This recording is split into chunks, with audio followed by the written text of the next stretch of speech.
Welcome to the deep dive. We're here to break down complex stuff, get you the key insights, and basically help you be the most informed person in the room fast. Today, we're jumping into international cricket, specifically that really thrilling T20 match recently between Australia and the West Indies. We've been looking closely at the official match report from cricket.com.au, and our mission for this deep dive, simple, really. We want to pull out the key plays, the big performances and the strategy behind Australia's win, and also understand what makes these matches just so captivating for the players and, well, for us watching. Let's get into it. So, okay, let's set the scene. Australia came into this match already 4-0 up in the 5-match T20 series. This win, the fourth one, was a 3-wicket victory, and it's actually part of a bigger picture, isn't it? They've won all 7 matches on this Caribbean tour so far, 3 tests, now 4 T20s. That's dominance. It absolutely is. A 7-0 run like that, it says a lot about their form, their depth, and, being on the verge, the cusp of their first ever clean sweep in a 5-match T20 series. Yeah. That's huge, historically significant, shows amazing consistency. So for Australia, it's about making history. For the West Indies, massive pressure to avoid that sweep in the final game. That last match is in St. Kitts, Monday, July 28th. Or Tuesday morning, 9 a.m. AEST for listeners in Australia. Right. So the match itself, West Indies batted first, put up a huge score, 9 for 205. And incredibly, that's the second match in a row they've scored over 200. But Australia managed to chase it down. 4 balls left. So that's also Australia's second straight successful chase over 200. That's quite something. It really is. And it points to the kind of cricket we see in T20s now, especially at certain grounds. Warner Park and St. Kitts, it's famous for being small. Like postage stamp size boundaries, they say. So yeah, balls head to fly. Makes for high scores. Plus, you had that rain delay to factor in, 55 minutes. Men Australia didn't start their chase until really late, almost 9:45 at night. Yeah, that can definitely mess with momentum. For sure. Makes the chase even more impressive, really. It does. And, even though West Indies lost, we should talk about their performance. They showed some real fight. Like you said, they lost wickets, but individuals stepped up. Sherfan Rutherford got 31, Rovman Powell 28, Romario Shepherd another 28, and Jason Holder chipped in with 26. Some handy contributions there. Absolutely.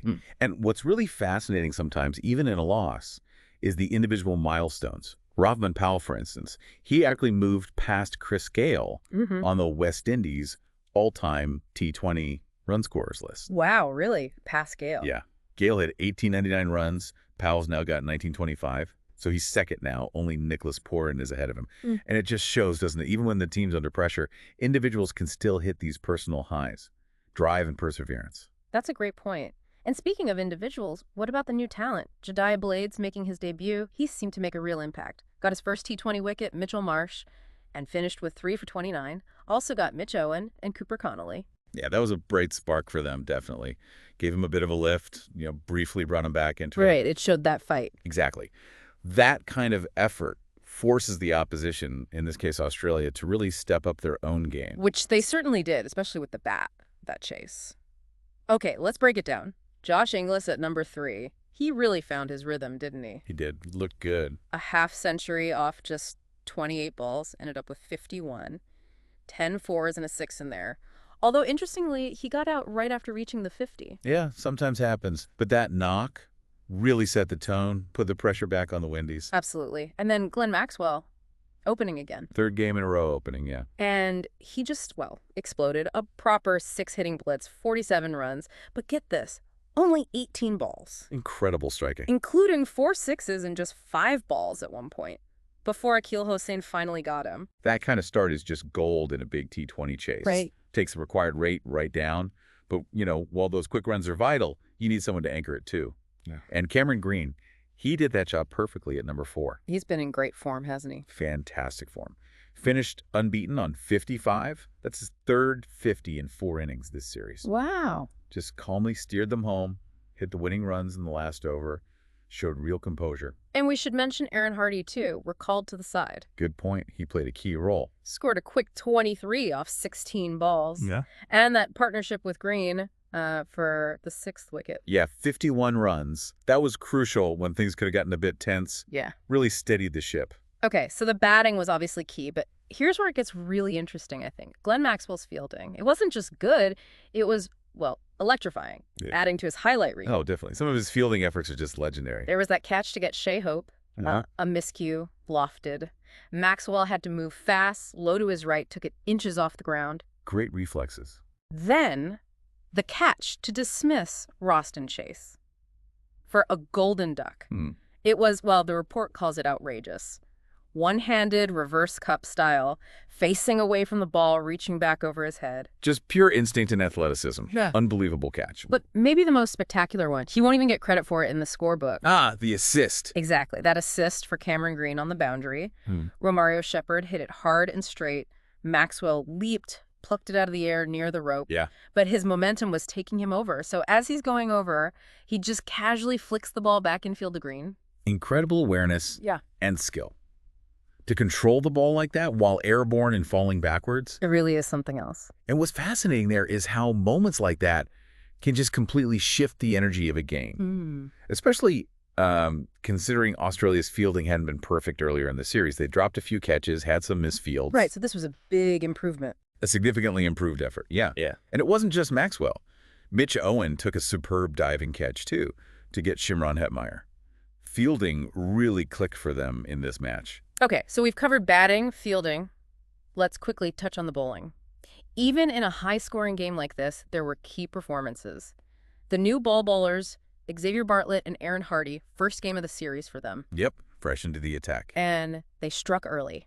3 wickets in the power play between them. That's crucial.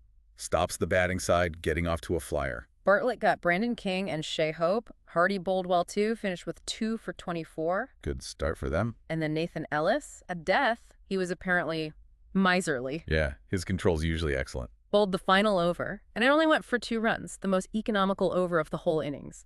Finished 0 for 21 from his 4. That's top-class death bowling in a 200-plus score game.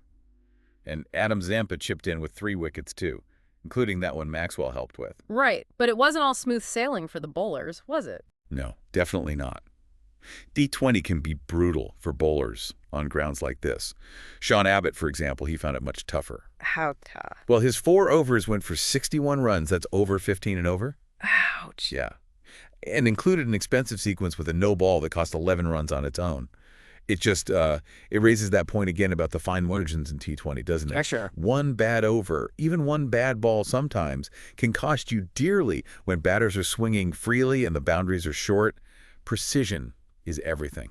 So wrapping this all up then, what we've seen is Australia combining powerful hitting Maxwell-Inglis with those really important partnerships like Green and Hardy, and then topped off with just astonishing fielding, especially from Maxwell. Absolutely. And all that led to their 9th win in the last 10 T20s against the West Indies. It really shows a complete team effort, not just relying on one aspect. Exactly.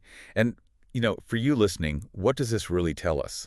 It highlights just how vital every single part of the game is. That quick 50, yes, but also that impossible catch or that really tight over from a bowler under pressure. It all adds up, especially when the stakes are high. It's about how all those pieces fit together. Well said.